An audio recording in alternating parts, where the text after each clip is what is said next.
সাভারের আমিনবাজারের বড়দেশি গ্রামের আসিফা খাতুন ৩ মাসের বেশি সময় ধরে ওই এলাকায় গ্যাস নেই। এরপর থেকে তার একমাত্র ভরসা লাকড়ির চুলা।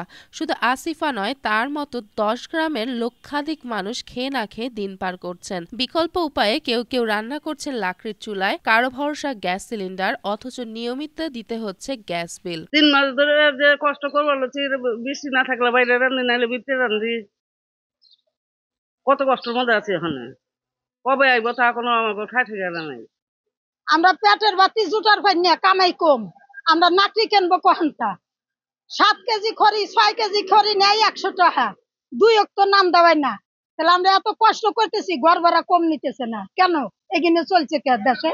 এলাকাবাসী বলছেন, চলতি বছরের জুন মাসের শেষে আমিনবাজার এলাকায় প্রধান লাইনে গ্যাস লিকেজ থেকে আগুন লাগে। এরপর গ্যাস সংযোগ বিচ্ছিন্ন করে সংস্কার করে তিতাস। কিন্তু 15 দিন না যেতে আবারও আমিনবাজার ওভারপাসের নিচে আগুন লাগলে গ্যাস সংযোগ বিচ্ছিন্ন করে দেয় তিতাস।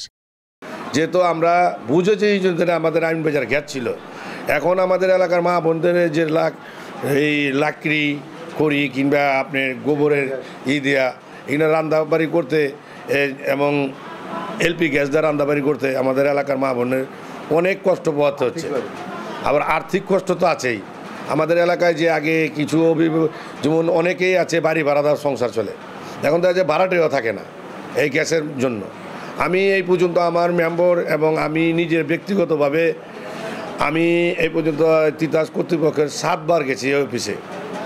আর আমাদের যে আমিনবাজার এবং সাভার উপজেলার আমিনবাজারের অভিভাবক আলহাজ কফিলউদ্দিন সাহেব এবং ঢাকা 2 আসনের সাবেক এমপি আমানুল্লাহ সাহেব, ওনারাও 5-7 বার তিতাস কর্তৃপক্ষের ঊর্ধ্বতম কর্মকর্তার সাথে যোগাযোগ করছে এবং আমার ইউনিয়ন পরিষদের মেম্বারদেরকেও ওইখানে পাঠাইছে, আমাদের মাধ্যমে ওনারা যোগাযোগ করছে।